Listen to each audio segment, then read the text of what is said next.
Yes. So the thing is, they burnt all the Jewish books and they've replaced them with Hebrew. And today, we think that these Jewish books, like the Mishnah and the Talmud, and they say similar things like the Hadith book. And many of these things are similar in the Mishnah and the Talmud. Do you know this? No, I don't. Ah, you don't? Yeah. So the thing is, many of these things are actually similar. Actually, the Sahih Bukhari is a copy of the Mishnah and the Talmud. Now the Quran manuscripts I even showed you last time, they were playing around with the manuscripts. Yes, it's only because the Muslims memorized the Quran. That's why it's about, look at this. Yeah, it turns around and says, let's have a look at what there's these strange things. These are similarly in the Talmud. The Prophet said you can't drink from green cups and you cannot drink from white cups. If there's any white cups in your house, throw them out right now.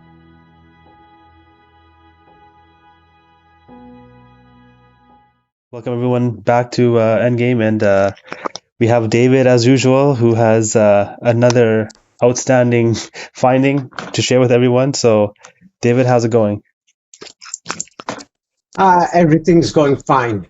Yeah, I do realize that a lot of your audience is from a Muslim background, and you're interviewing me specifically because I've studied the history of Christianity, Islam, Buddhism, Judaism, and many other religions. Yes? Right. And I've been watching things closely.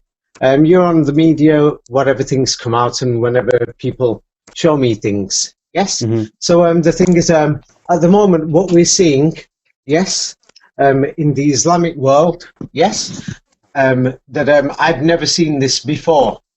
Yes, in the last 30, 40 years. I'm going to send you the pictures to show you what we actually see these days. Yeah, have you received it? Here is a video on YouTube. Yeah, it's what do you call it? Yeah, from August last year. Yes. Mm-hmm. Here we've got another video which is from July last year, and it shows yes. Mm-hmm. So now these things are they're started to become more open, more common, things like this. Yes? Yeah. Never saw these sort of things before. Yeah. I've never seen it. It's something new. And, to be openly shown and openly addressed as an issue, yes, by non-Muslims and Muslims as well. Yes, mm-hmm. I've got lots of friends in, let's say, Morocco, and in Kosovo, Albania, and many other places. And the thing is, these things are there now, and they're widely advertised. And the thing is, nobody seems to be addressing it. The world is laughing at Muslims. They see modern Islam. It's basically a joke. That's how they see it. Here's another one. Let me just show you. These things are going to probably become more common and more open. Now, I've sent you these things. People will find it offensive, but the thing is, if people do not confront this now, before it goes out of control. Yes. Yes. It is going to go out of control because the Muslims are sitting there, like like nothing's going on. Yes. Yeah. So I think it's good to mention where this actually came from. Yeah. So the thing is, let's get straight to the point. For example, there is Sahih Bukhari. For example, you can go to sunnah.com. Yes, and I'm going to send these things. No point in hiding them. Yes. It says the Prophet Mohamed married her. Yes. What do you call it? Yes. Hadith 5134 when she was 6 years old, and she entered his house when she was 9 years old. Yeah. Now many people are going to try justifying it, saying, "Hey, people got married young, even 100 years ago." Mm-hmm. Now the thing is, because I know Morocco pretty well, I know Algeria pretty well, I know Tunisia pretty well, I know India pretty well, I know Indonesia pretty well. Bangladesh pretty well. Like, for example, there's Indonesia. Many people will say they know Indonesia. I've been to Banda Aceh. Yes, I've been to Palembang. People don't even know where Palembang is. I've been to Bandung. I've been to Yogyakarta. I've been to Surabaya. I've been to Jakarta. Yes, so I've been to Bali. I've been many places throughout Indonesia. So it's not just one, and many, many villages and everything. And I talk to many people. Yes, and the thing is, for example, if there was going to be a girl, they used to wait till she's puberty. An average girl puberty, 13, 14 or 15, just 100 years ago. The boy would probably be about 17 or 18, something similar. Yes, or about 5 years difference, maximum up to 10 years difference. Like, for example, if she was 15, the boy would be maximum 25. But if there was cases of a lot more older men, there is no such thing as the girl was 6 years old. Now the thing is, and just before you continue, this hadith is a Sahih hadith, so meaning that it's the highest ranking in authenticity in the hadith. So it's like all that is useless. Let me just be honest. Now I've raised my voice because people are laughing at your religion. Or let's see how many Muslims are going to take up this issue, because there is an answer for this. There's a totally simple answer. Now let's go through it. I'm just opening up Wikipedia. Yes, Hadith manuscripts. I've just opened up Hadith manuscripts. I've sent you this. So now there's incomplete manuscripts they're claiming. Yeah, that's in Holland. Yes, I just want to ask you a question. Yes, is there any incomplete biblical manuscripts in a country like Afghanistan? No. Incomplete biblical or biblical manuscripts in Uzbekistan? No. Biblical ancient original manuscripts in Indonesia? No. Biblical ancient manuscripts in Iran? No. What the hell is a so-called Islamic book called Hadith doing in Leiden? Yes, in their library, and they're saying, hey, it's over 1,000 years old. What's it doing there in Holland? All we know is that the people from Holland, they went to, many Muslim places, chopping off heads, kicking them around like footballs. And now people are trying to say these are Muslim hadiths. There is no evidence that these manuscripts are Muslims. Yes. Now let's have a look at this. There is now the next earliest is supposed to be, what do you call it? A manuscript book that was found in Turkey, claimed to have been found in Turkey. Yes. Now, many people don't even check anything about Turkey, but anybody who checks something about Turkey, do you know what they're going to find? What are you going to find? Istanbul was occupied by the British and the French. Now, when the British and the French occupied Istanbul and Turkey after World War I, they were there for 5 years. Now, what did they do? Yes, this is what they did. These are nice pictures that they took for the media, so they don't show it that bad. Yes, but the mullahs, the imams, they went round, to their houses confiscating books, replacing books. Yes, other imams, they executed them. I've sent you an execution picture. Yes, and then the soldiers, you'll see, they're wearing turbans. They're from India. Some of them are Sikhs, some of them are not.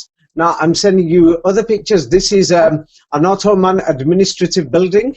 All the libraries, all the palaces, everything were occupied by the British, the French, and other people from Europe.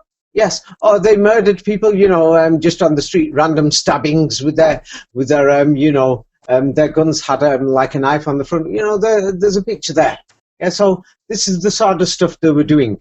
Yeah, they dealt with all the manuscripts and everything, and people are trying to tell me those are Muslim manuscripts.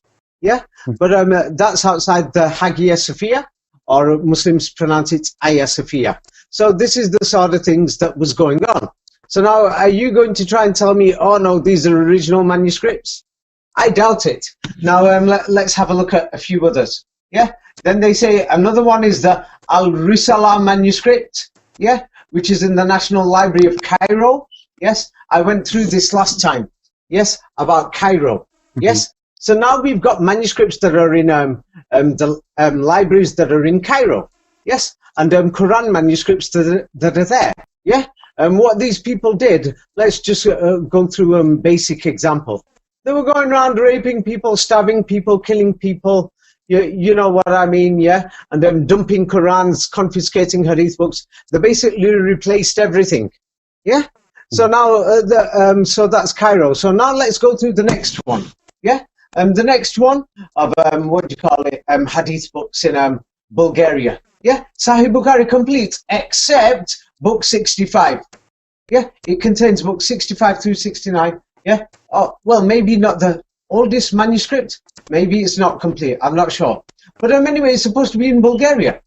Bulgaria loves Muslims so much that in 1990, yeah, Bulgaria expelled as many Muslims as it can. Yeah, 1989. This is an example. Yeah. Yeah, they expelled, Muslims. Yeah, they'll say there was 360,000 of them. Those people have had children now. So there's now up to about 2 million Bulgarian Muslims who came. Oh, yeah, they just said, get out. You know, everyone knows Ghazi Usman Pasha. Yes, Ghazi Usman Pasha and the Battle of Plevna. Yeah, it was a famous battle. Yes, what do you call it? Yes, where Muslims were getting massacred. They were burning Qurans and everything. Yes, in Bulgaria. Yeah, 1870s. Yeah, things like that. And of course, in European newspapers, they said the Muslims did atrocities too, known as the Bulgarian horrors. Yes. Oh, they burnt all the Qurans. They burnt all the mosques. They burnt all the Qurans. They burnt everything. Oh, they raped women. They killed the children. Oh, these kids, they can't stay. You got to kill them. You can't let them survive. Oh, we found Sahih al-Bukhari. We'll let this survive here. Oh, we don't want the Qurans. We want the Sahih al-Bukhari to stay here. We like this book. We like this book. What the hell's going on? Do you think that book is genuine? Obviously, they tampered with it. Not just tampered with it. There is no evidence that it's a Muslim manuscript. It looks like it's invented, totally invented. So now let's go to the next one in Syria, in Damascus. Yeah, and they're saying it's in the National Library. Yeah, what did the French do in Syria? Yes, the French invaded that place and they took over and ruled that place. What were they doing? Yeah, they were just raping people and doing other crazy things. That's all they were doing. France, yes, was involved in war crimes in Syria. Yes, it's known there. Yes. Yeah. What do you call it? I'm looking for it online. The Muslims should look through this. Yes. And they call it the Franco-Syrian War. There was many other things. They basically occupied the place. Mustafa Kemal Ataturk, he was the Turkish general. Before the French arrived, or around that time, that he had to withdraw. Yes, what do you call it? They called them rebels. No, it was just murders. They were just going around killing people. They've gone into, it's like somebody coming in your house and they're killing you. Yes, and what do you call it? Yes, and their aim was to divide. What was the French aim on objective and strategy? Their aim in Syria, Lebanon, yes, and that area was to divide people. Yes, and there's many photographs of their disgusting atrocities against the Syrians. Yeah, so they wanted to divide people. So now, when the French are there, what do you think happened with all the Islamic books? They were burning Qurans. They were doing this, that, everything. You can ask the Syrians themselves, and they've got nothing to say. They've got nothing good to say about the French. They'll say, yeah, these people came here. Yeah, they were chopping heads. Yeah, that's all they were doing. Yes. So how can people say that these are Muslim manuscripts? We cannot even turn around and say there's Muslim books like Tabari and what people call the fiqh, or what people call the transmission. We don't even have any books anymore. You understand? Mm-hmm. In Christianity, it's the same. We don't even have any books anymore. The Inquisitions burnt all the books, and they took the books and they replaced them. People have studied this. What do you think they were doing? They were burning people in Europe. Yes. So the thing is, they did this in Europe first, and now they've expanded to the Middle East. They started on the outside, and the Inquisitions were more in the Americas, and then they moved towards Europe, and they did more things. Let me show you what they did to the European manuscripts. That's why we cannot say that we've got any original biblical manuscripts. Yes? It's because they were burning things, and then they replaced them. Yeah? They went from door to door in Damascus and other places. Yes, and that's what they did. Let me just show you what they did. They can check this themselves. It's in my books anyway. In the book Crusades, yes, it mentions what they did in Europe. Yes, so let me just show you what they did. Like, for example, this is serious information. Yes, now the Jewish people, for example, yes, 90% of the Jewish people until the 18th century spoke Arabic for about 2,000 years. Yes, then the Inquisitions went, yeah, they banned the Arabic languages. They took all the Jewish Arabic books, whatever these books were, yes, then they replaced them. And today we've got Hebrew Bibles. How can we have Hebrew Bibles when the Jews themselves were speaking Arabic? Yes, and if people think I'm making it up, I've sent many links. People can check this and study it themselves. This is common information that people, even if you go to Israel and ask up to a quarter of the people or up to half and say, what language did your grandparents speak? They'll say Arabic. Yeah, they spoke Arabic in their synagogues too. Whatever a synagogue was in them days. Yes, it was their language. Yes, so the thing is, it makes no sense. Yes. So the thing is, they burnt all the Jewish books and they've replaced them with Hebrew. And today, we think that these Jewish books, like the Mishnah and the Talmud, yeah, and they say similar things like the Hadith book. Many of these things are similar in the Mishnah and the Talmud. Do you know this? No, I don't. Ah, you don't? Yeah. So the thing is, many of these things are actually similar. Actually, the Sahih Bukhari is a copy of the Mishnah and the Talmud. Yeah. Somebody has clearly copied them, yes, and just changed the name from Moses to Mohammed. Yes. It's actually shocking. So the thing is, it's because many people don't look at these things, but when you look at them, it's like when I started reading the Hadith books, I thought, hey, I already know this from places in the Mishnah and the Talmud, and I thought, hey, this is the same story. And then I thought, hey, who has copies of many of these Mishnahs and Talmuds?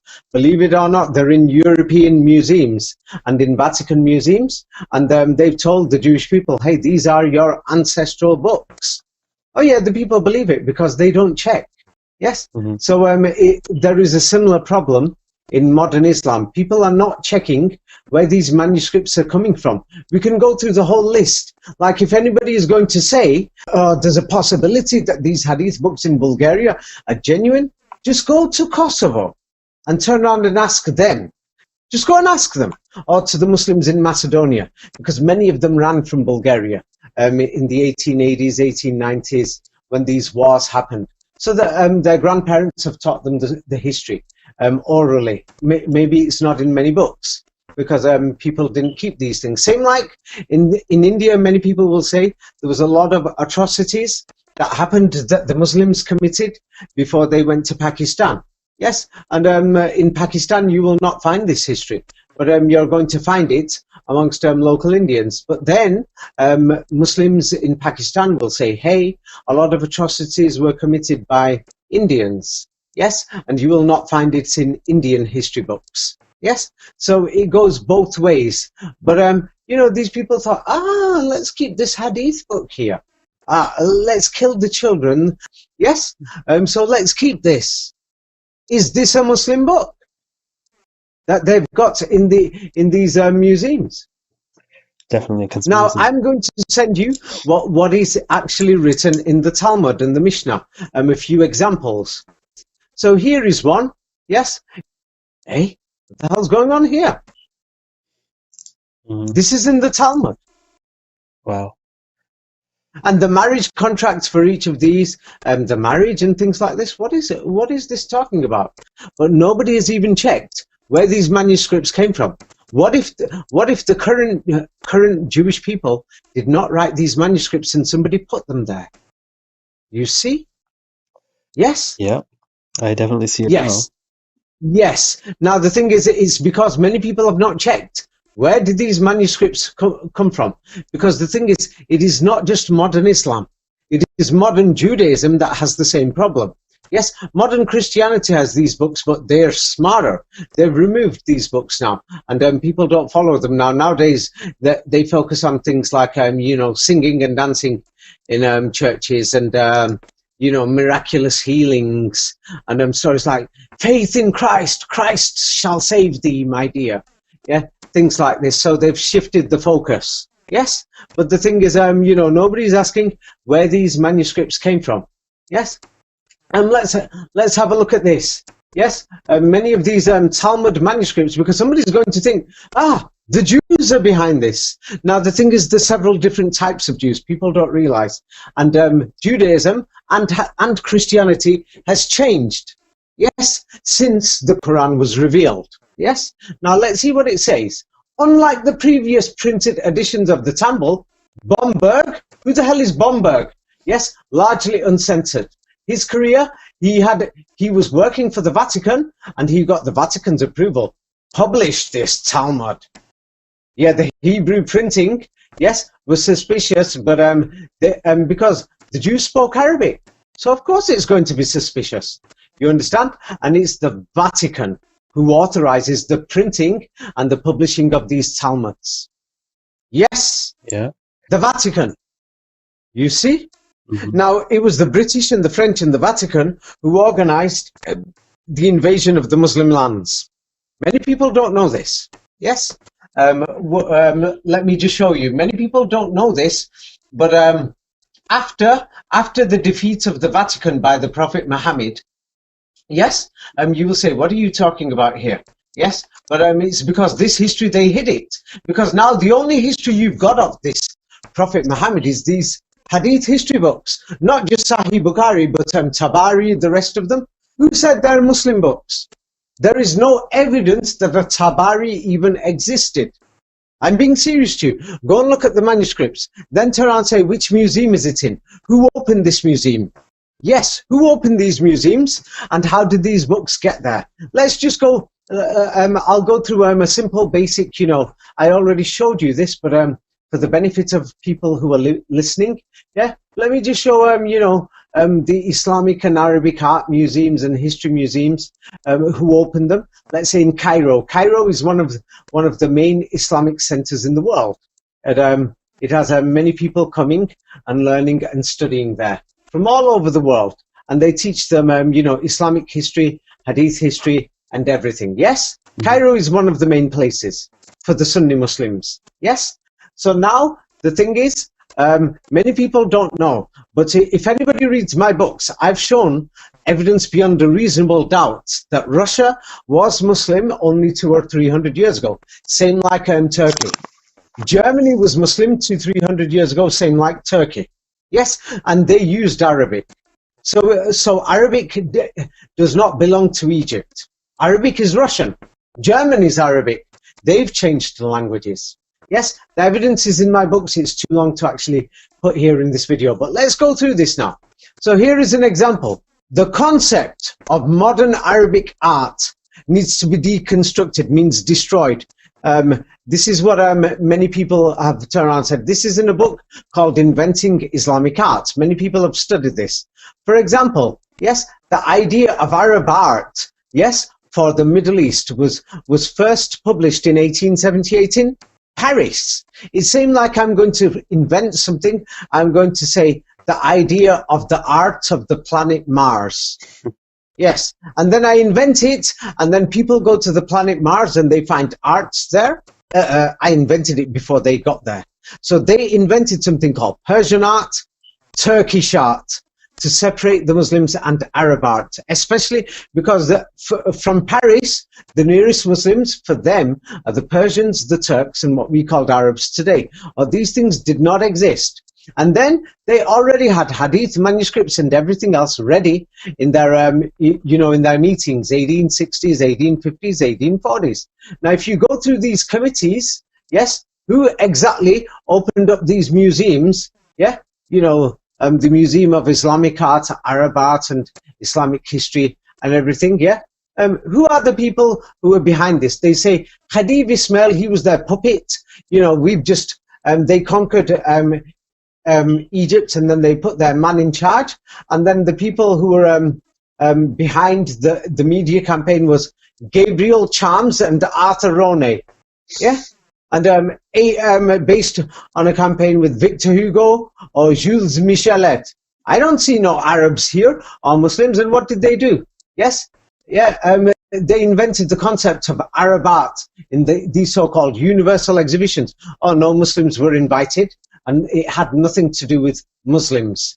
So now these people are connected to the Jesuits, the Vatican, the Masons, whoever they are. Yes, the British, the French. So now I've sent you the next page. Yeah. Mm-hmm. So now these, what do you call it? Yes. So they wanted to preserve Arab documents or Arab art or Muslim documents or Muslim art. And then they created the Arab Museum in Cairo.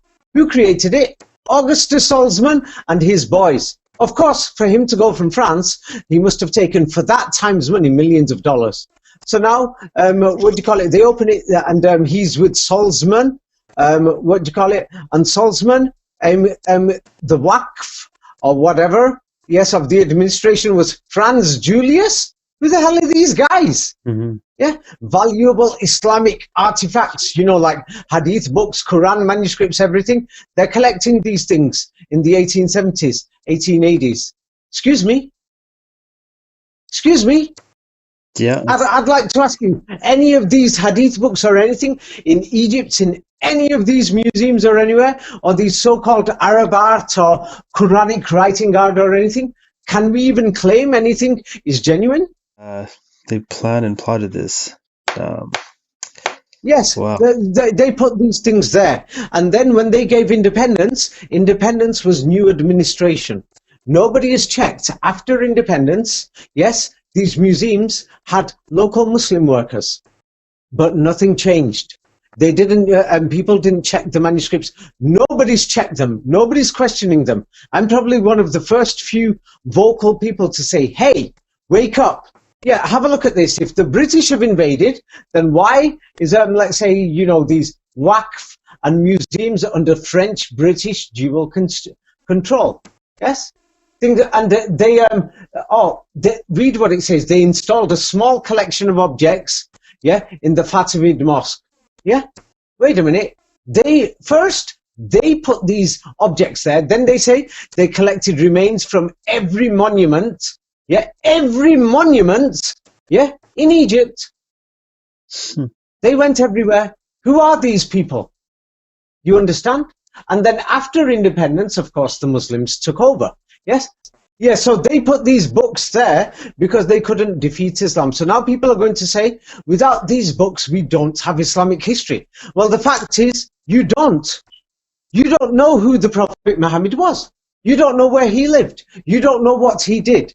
You don't know what his sunnah is. Now, this is why I noticed that the original things that the Muslims managed to preserve, the things that they did preserve, yes, so far, is that they preserved the Quran. This is one. Yes, and the other thing is they preserved the original sunnah. The original sunnah is when you look at, for example, I was showing, if you, some people how some of the old mosques work that have not been modified. For example, Ulu Jami in Bursa, in Turkey. Yes, Ulu Jami. This Jami in Turkey, it still has kept many old styles and old fashions that people don't really know what was the function or a purpose of a mosque or how they used to operate before. Today, if you go to the Al-Aqsa Mosque in Quds, yes, the Muslims have started calling it Jerusalem. Well done. Colonial puppets gave this name, and now the Muslims are using it. Now, Ulu Jami on the outside, yes, looks like a Gothic cathedral. On the inside, it looks like a Gothic cathedral too. Yes, but now people don't know what Islam was before. That's why now many Muslims can't even get married. They're going online. It's becoming a joke, the new type of system. Let me show you what it's like inside this mosque. Now, I've shown you there, and you'll see that there's an octagon base there, an octagon shape for water. same like the Dome of Rock, or what Muslims call Al-Sahra Mosque, and you will see there's a man there, there's a woman right behind him, the picture, and then look towards the left-hand side of the picture I've sent you. There is a man doing prayer there. In Turkish, they say namaz. Yes, yeah. And then things like this. You can see men and women are walking around in the same building. Excuse me. I will explain to you how these original mosques worked in Europe. And why are they the shape of Gothic cathedrals? Because Gothic cathedrals were mosques. Somebody will say, oh, no, I don't understand. Then you can read my books. I don't have time to explain this to many people. So now, how did this original Islam mosque system work? The men prayed separately, the women prayed separately. They sat down. A mosque was like a community center. Let me send you pictures now. This is they do this today in Bursa. Bursa is a very religious town in Turkey, if anybody goes there. Yes, they welcomed many Syrian refugees. Yes, like here you'll see a young man is talking to women, this, that. Yeah, it's because they're not doing what Muslims will call haram, or something that causes harm. The English word harm comes from the word haram. They're not causing harm because they're talking in public. Yeah, this is how Muslims used to do their dating in the past. They met each other in society. Now the functions of the mosque is now half. Now you will notice that many Muslims can't even get married. They go online. They don't even know any females or anything. And they won't dare to talk to the female because now somebody in the family is going to start a fight. So, or other things. That's why there's a huge percentage of Muslims who are not married. Yes. But this was the system of Islam before. Yes. But this system is, it's basically dead. Yes. The thing is, if you look at this jami from the outside, which the Turks call jami because it's big, mosque they use for the small one. It's Gothic on the outside, but it doesn't have the second floor. Now, the European cathedrals, somebody will say they're different. It's because the average person has not bothered to check, what do you call it, European cathedrals. Yes, European cathedrals were modified in the 19th century. Yes, and I'm going to show an example. What they did, like Cologne Cathedral, is one of the most amazing cathedrals in Europe. Yes, and what they did in the 19th century, they built a second floor. Yes, for Cologne Cathedral. Yes, they built a second floor. I'm just going to send some construction photos. Yeah, they built the second floor. In the 1900s. They did this with most cathedrals. Almost every cathedral in Europe has been modified. Yes, I'm just sending it here so that people can see. They did not have these towers like they say. Now, my book, Jesus, Jerusalem is in Europe, goes through more details about these buildings. So what they did is they modified them. They put the second floor, then they added the towers. Yes, or the towers weren't even there. Yes, so they were exactly the same, like even Al-Aqsa Mosque in Jerusalem is Gothic. Many people don't know this. Its exterior is Gothic. I've said this in interviews with Raphael, and I've shown examples. Let's just have a look what these people can show from the Hadith books. Yeah, let's show, because from the Hadith books now, they can make calculations. Look at this. Mohammed is, I don't want to repeat these words, but keep these images. You know, these are the type of videos that are going around. Yes? Let's see what the Muslims are going to do. Yes? What are they going to do? Are they going to speak up and say, hey, look, every single manuscript, we've got to check where they came from. This is not a question of denying what Muslims call the example or the sunnah of the Prophet. Yes? This is nothing to do with chain of transmission anymore. It's going back to the beginning now. So now let's move on. There's somebody called, I only checked him yesterday. I wasn't going to bother, but some Muslim people turned around and said to me, hey, can you check out this guy? He's called Andrew Tate. I didn't even bother to check him, didn't even want to know. Then I turned around and thought, hey, there's something strange about this guy, so I'll check him out. Yeah. Then when I started seeing it, you know, I didn't want to look at him because you can see straight away that he's working for the people in power. Yes, he's just doing his job. Before we go on, before we get to Andrew Tate, I'll show you an example here now of the fraud and the garbage. The Birmingham Quran, the British Quran manuscript, they're going to say this is one of the oldest Qurans. And these people, you know, are online saying, hey, it's a joke. So now let's have a look at this. They're trying to show that the Birmingham Quran, yes, the central chapter that they've got is chapter 19. And then they'll say that this Birmingham Quran is incomplete. It's only got 33 verses. Excuse me, where's the rest? Yeah, so if anybody knows anything about masonry, yes, or anything, the Quran, first I'll send these things, because now they're focused on chapter 19, which Muslims call Surah Mary, or they call it Maryam or Maryam, however you want to pronounce it. So now the thing is, now the Quran in chapter 74, yes, gives a warning about the number 19. Now it gives a warning, but let me explain a little of the warning. Of course, there'll be many different reasons why there's a warning about it, many different reasons, but this is one. So now in chapter 74, it says that it talks about something that's called sakar. That's where the English word cigar came from, or cigarette, yes, or European words. Many European words came from Arabic, but people don't know. Yes, because Arabic was spoken in Europe. Yes, so it says over it is 19, and then it says it is a trial and a test. Yes, you know, and the word trial and test, there's many different Arabic words for it. But anyway, yes, so that they will know for sure what the truth is. Yeah. Well, anyway, so the thing is, it warns about the number 19, but let's go a bit deeper into the number 19, what many people don't realize. Yeah, just a little deeper before I talk about Andrew Tate, because he's totally suspicious, because I thought I'll check him out. Yes. Now there is something known as the flower of life. Yes. The flower of life, many people don't understand it. Yes. The flower of life, it's just a symbol. It doesn't mean anything. It's just geometry. It's geography, and geography of the stars and many other things. It's decoration. You understand?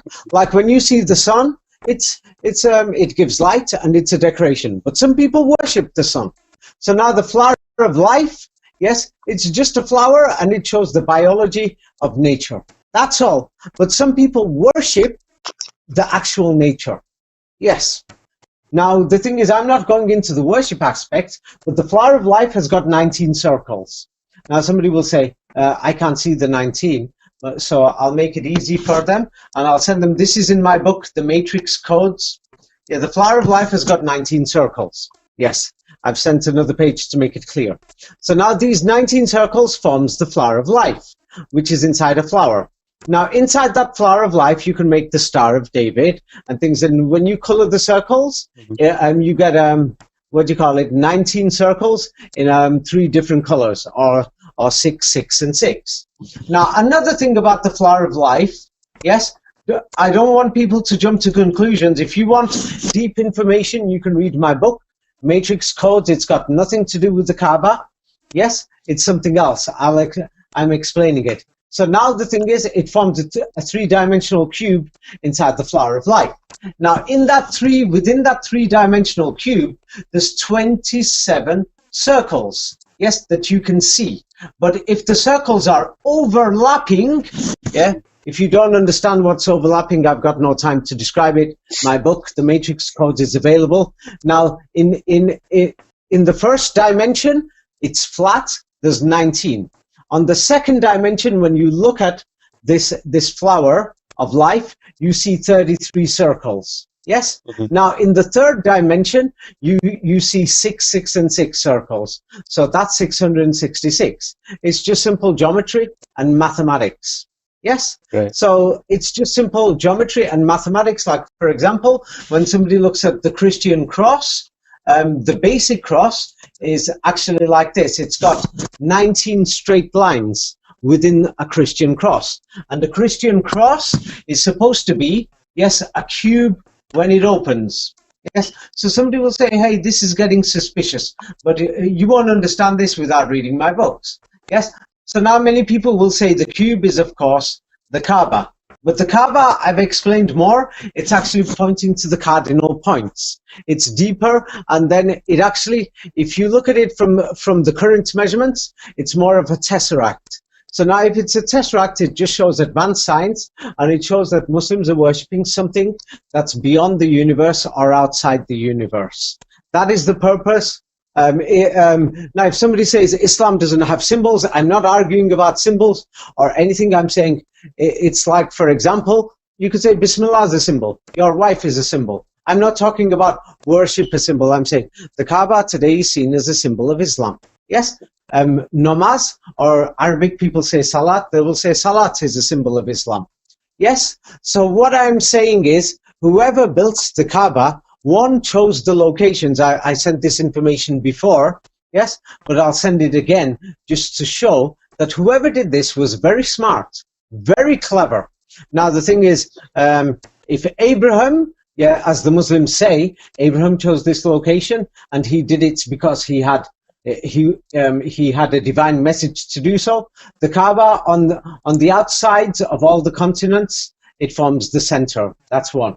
The Kaaba from the insides of all the continents, yes, of all in the New World, it forms the center. Now the Kaaba, yes, from the central position of the landmass of all these continents, it forms the central position. There's more actually. There's actually more. I've given a few basic things.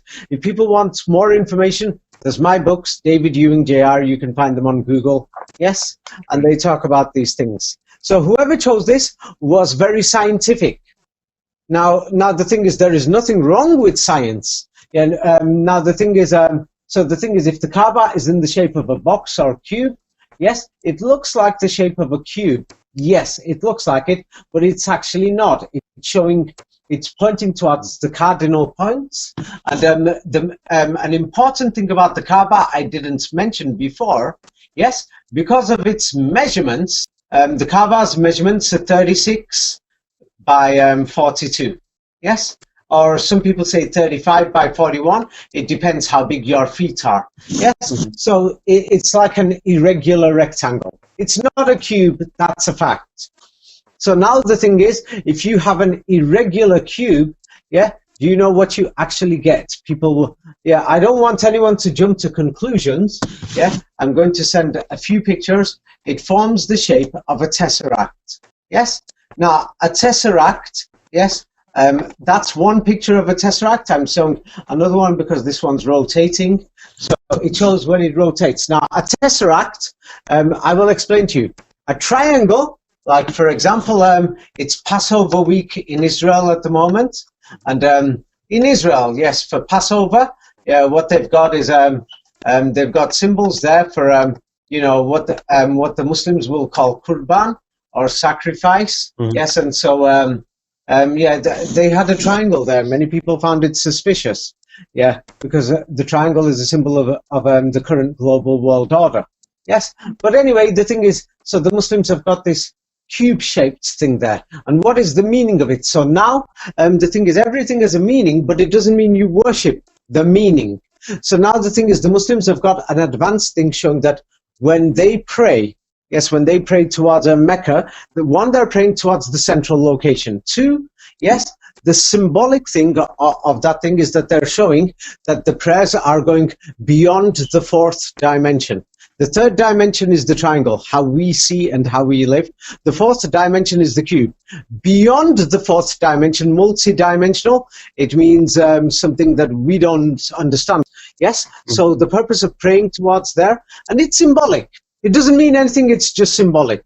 Yes? So the purpose of that is just, you know, it just shows advanced science and advanced mathematics. That's all it shows. Nobody's saying worship it.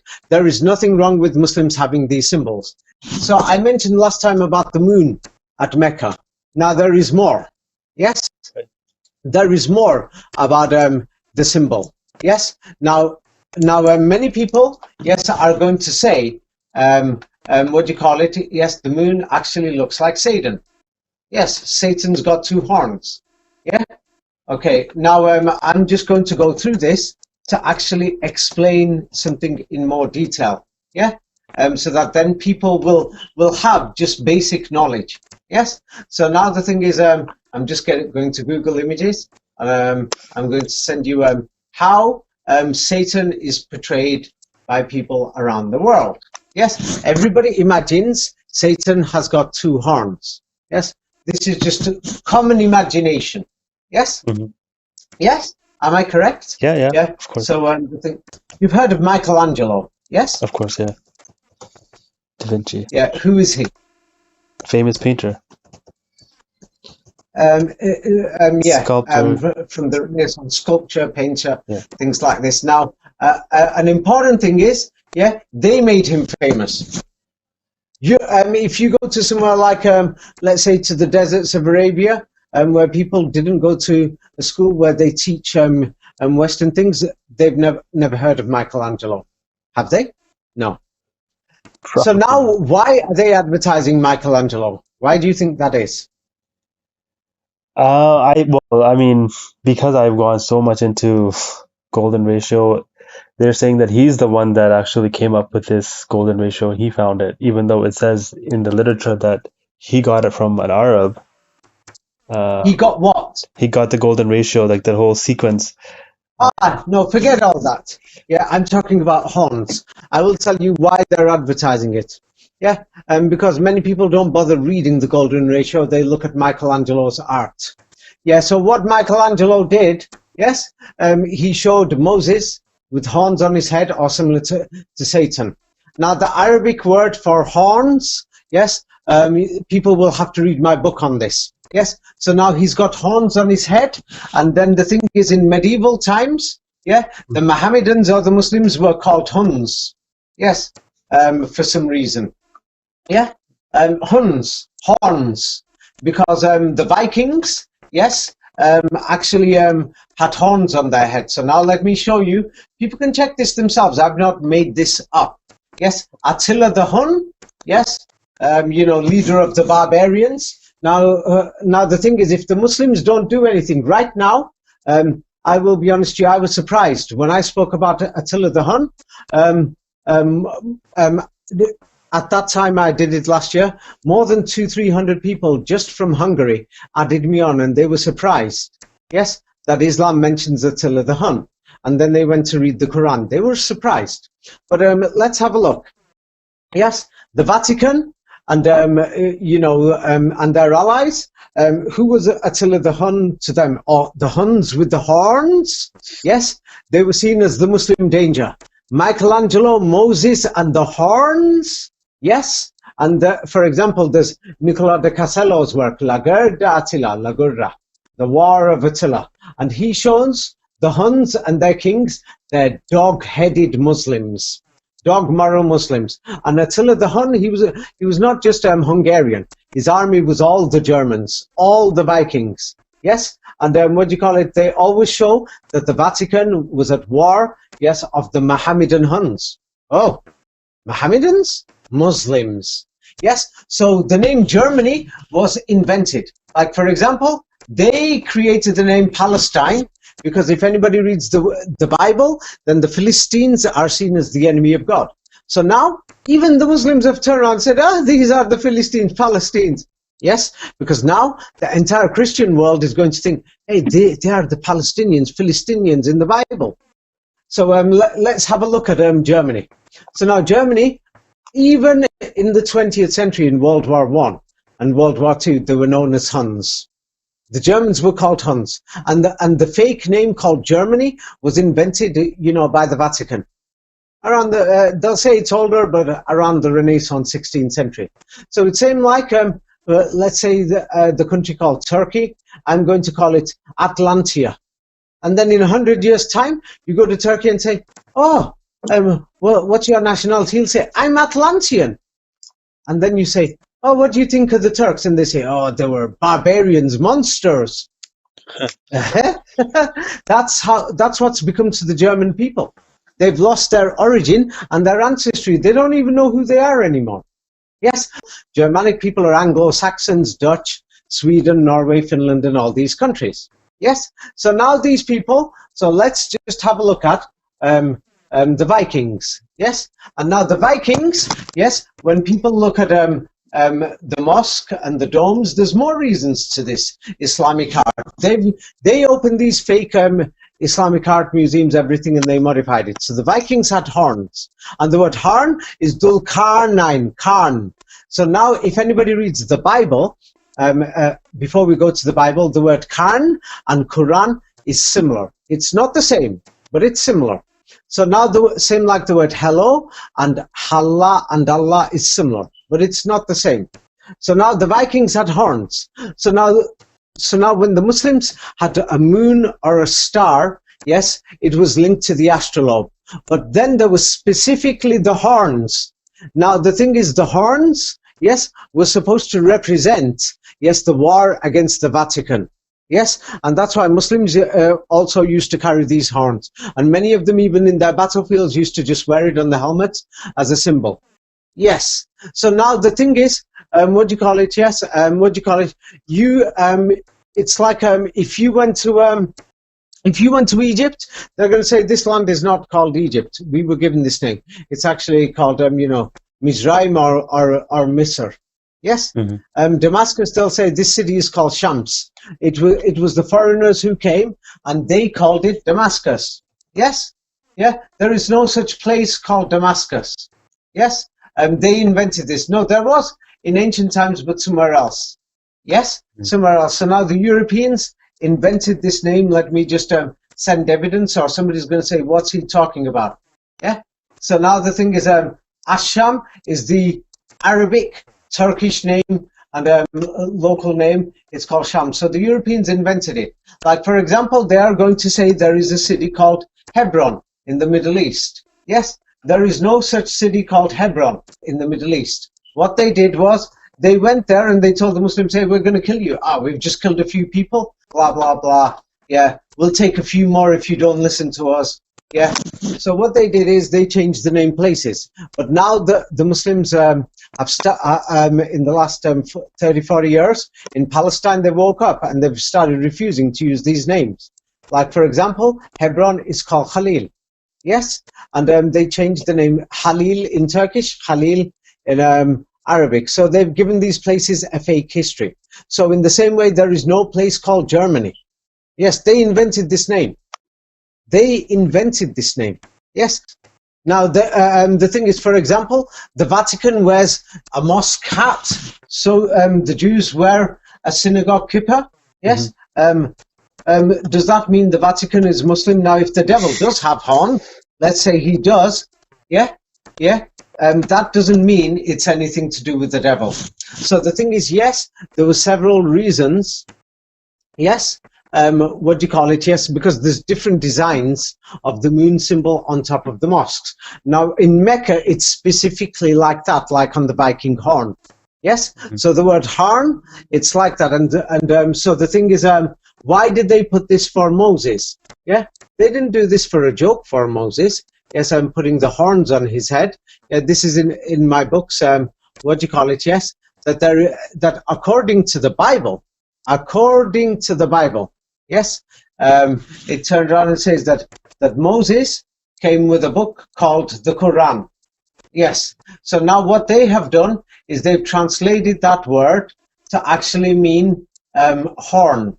Yes, horns. That Moses came with horns on his head, or he came with light rays shining from his head. Yes, but the biblical word Quran, yeah, also says Quran, but they've just invented the translation.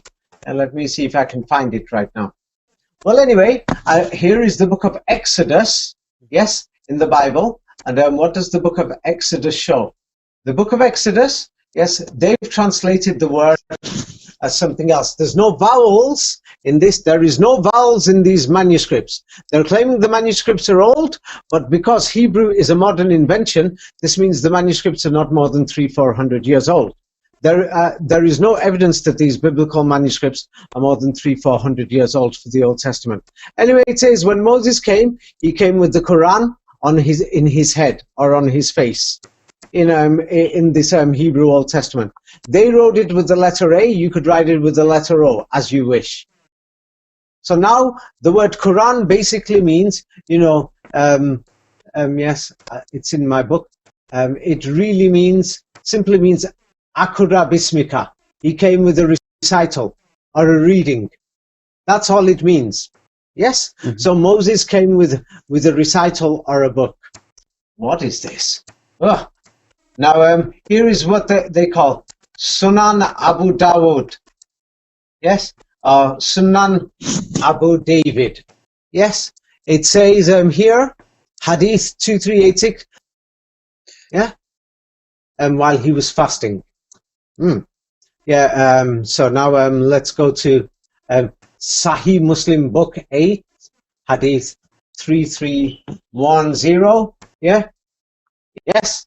So now the Muslims have to say, this is not Muslim history. These books were placed by the Europeans. Yes? Here it's Sahih Bukhari, Volume 1. I don't know what it is. Oh, look at this. This is Hadith 2408. I don't know what is the difference.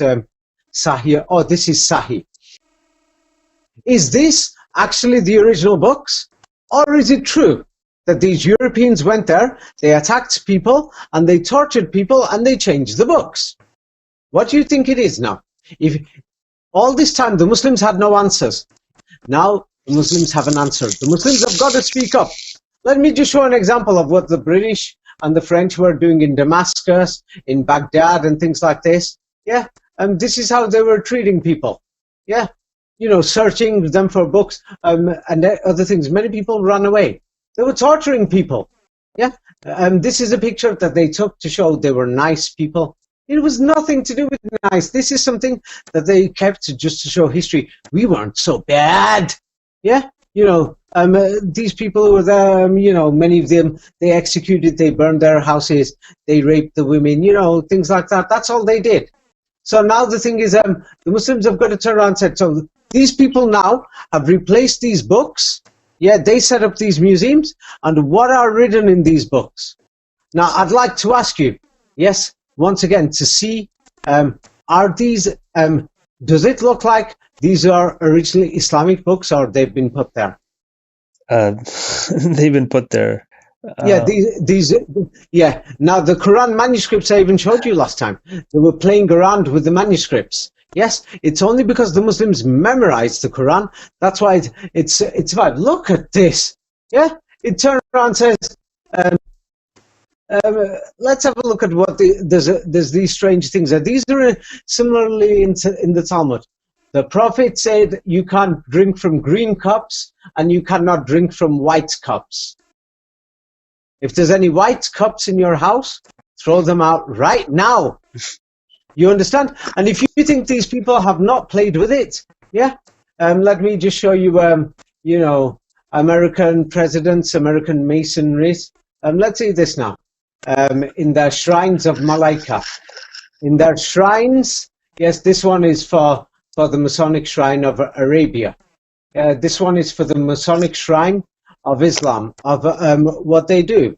Yes, how they play around. Yes, you understand? Yeah. So there's many things. You won't understand these things. It's to do with the Zohar or the Kabbalah or what Muslims call magic.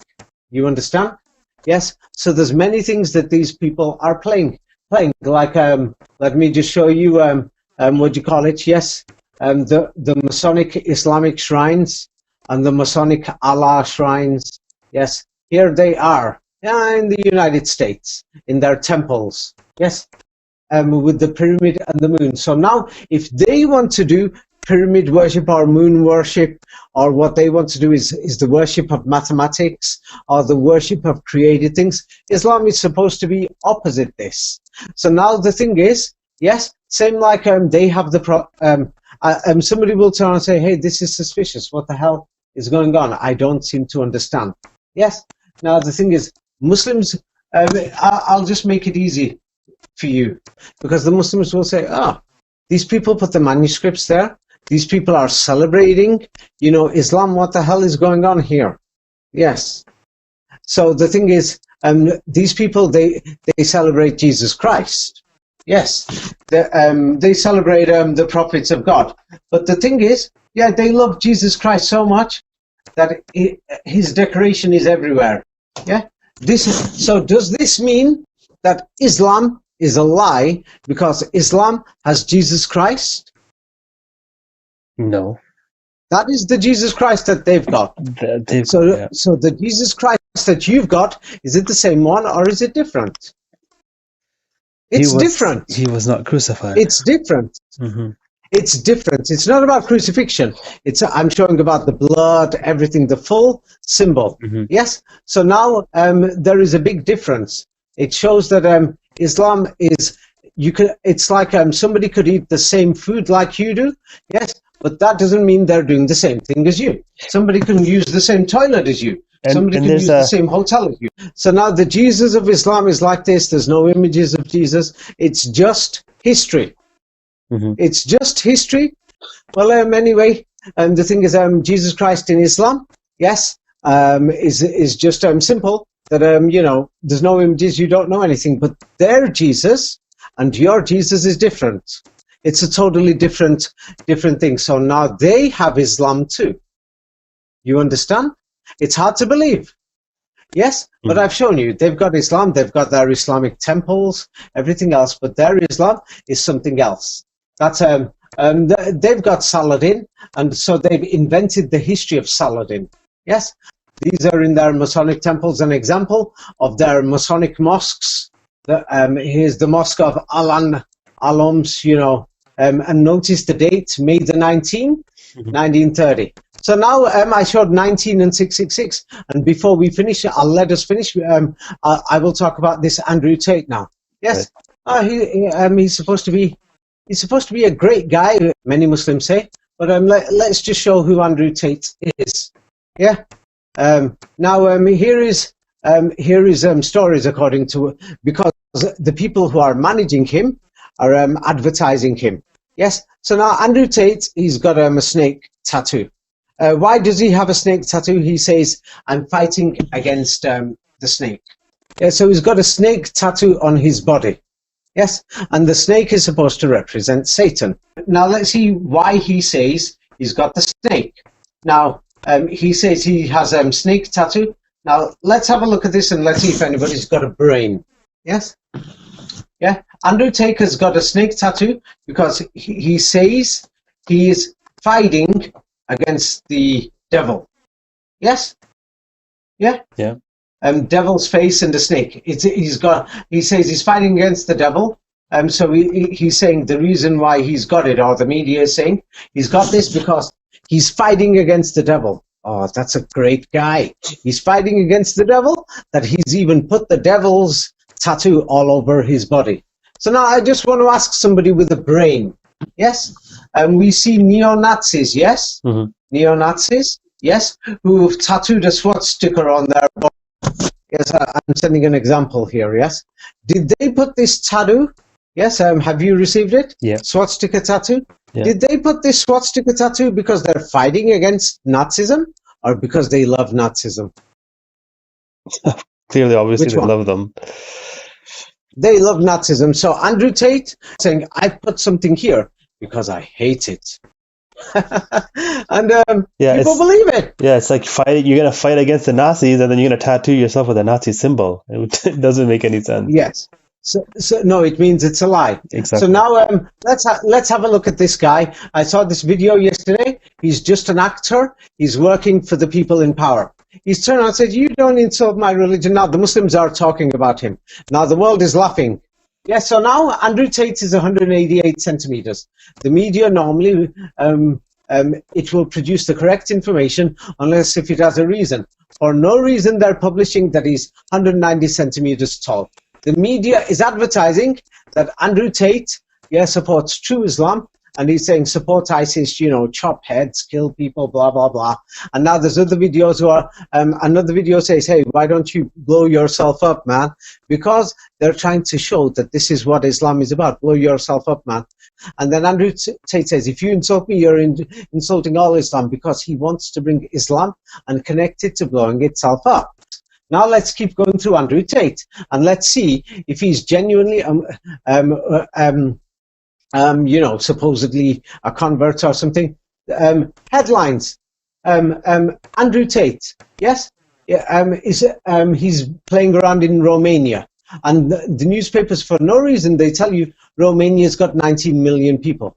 Why don't they say, the US president is meeting the Japanese president, Japan has got this many people. They pointed out that there's 19 million people in Romania. So now let's have a look at Andrew Tate, what's going on. Yes, I only checked this today. Yes, and it turned around and says he was banned by Facebook and by Instagram on 19th of August last year. Yeah. So now Andrew Tate opened his own bank accounts, nobody else. So whoever he's working for, Andrew Tate, yes, it was headline news. I'm not talking about the small news. The big news the media advertises, yes, he's got these big bank accounts in 19 countries. Yeah. So now let's see, Andrew Tate, yeah, even if he says 18, 19-year-olds, the media is advertising and focusing on the number 19. He says 19-year-old girls. You understand? Mm-hmm. So as we're beginning to see, there is a pattern here. This can be no coincidence. Yes? So they're showing these things. Let me just show. Yeah, there is. He said 18, 19-year-olds, but they're focusing on 19. Like here, you can see Marie Claire magazine. It's 18 and 19, but they will focus on the 19. Yes? So now, Andrew Tate, he himself, yes? Now you will say, this is the media, it's not him. Okay, let's see him. For front page news, he makes the announcement. 19th of August, he declares to the world on 19th of August, he says, I get 10,000 death threats a day. You know, because he says, hey, they're going to shoot me, they're going to kill me, because these things he's going to try and connect it to Islam. They killed me because you know, I'm into young women. So now let's have a look at more about Andrew Tate. So now they're advertising that Andrew Tate and some other garbage called Greta Thunberg. To me, that person's garbage. Yes. What do you call it? Saying Andrew Tate was boasting about his 33 cars. 33 is actually 19 in the second dimension, and he's writing to Greta Thunberg, and the media, for no reason, they don't write, he's writing to Greta Thunberg, he's writing to the 19-year-old. You see? That's what they're publicizing it as. Do you see these things? Mm-hmm. Yes? So now, the thing is, they are trying to show that this man is a Muslim, then they can embarrass Islam with this, and then they can bring it out saying, hey, it's not his fault. He's just following Islam. It was the Europeans who worked with the Vatican, who came to your Muslim lands. They burnt Quran manuscripts and they confiscated Hadith manuscripts and burnt them. They killed imams and they put their fake imams in power. They put these books in the museums. They put these manuscripts there. Now, if you're going to turn to me and say, oh no, there is one book here they didn't touch, prove it. They killed millions of people just so that they could enter Muslim territory. Yes, they did this in Fez, in Morocco, in Zitouna Madrasa in Tunis. I know these things because I checked the history of all these places. Because now the Muslims can go out there, they can do this and say, hey, this manuscript is not ours. It was your countries. You invaded Iraq. You invaded Syria. You invaded Libya. You invaded Somalia. You invaded India, you invaded Bangladesh, you invaded Pakistan, you invaded Uzbekistan, you invaded Turkmenistan, you invaded Chechnya, you invaded Dagestan. You controlled all the administration buildings, you had your security guards outside, you changed and modified everything in the museums, you had your experts and all these people checking through everything. And now you are telling the Muslims that these things are inside the books? They've changed everything. The Muslims have to wake up. But now I've got the evidence because these books are fake. The manuscripts are all fake. Yes, so now the Muslims are going to have to speak up. Yes, and Muhammad's in the Bible and say, look, how can the Bible be older than the Quran if it's describing events in the Middle Ages and the Mohammedans and other things? I showed this. It's in my books as well. So now the Muslims, you've got the information, use it. Yeah. Now these books, there is no evidence that these are Islamic books. Yeah. The Pope put them there, the British put them there, and the French put them there. Now, if somebody's saying David's making it up, I've shown you the evidence. Oh, prove it. Doesn't it say in Islam? It says, show your proof if you're speaking the truth. In old translation, produceth thy proof if thou speaketh the truth, or Yusuf Ali's translation, produce your proof if you speak the truth. Yeah, I've shown evidence. These people invaded. Go and ask your grandparents and say, do you remember what happened when the British came here, or when the French came here, or when the Italians came here? Yeah, what was going on? What did the Spanish do? Yeah, everyone will say, oh, they were chopping heads. Yeah, they were living inside these museums, inside these, they used to call it like their palaces. Yeah? Now suddenly, after they stayed in these buildings for 50 years or 100 years, they've gone out and now the Muslims say, we just found Imam Bukhari here. The British left this behind after 50 years, and the French. They didn't change anything. They were so kind. Wake up. Okay? Let's leave it at that, Imran. All right. Okay, yeah. Thanks, David. Have a nice day. You too. Okay, yeah. Okay, bye.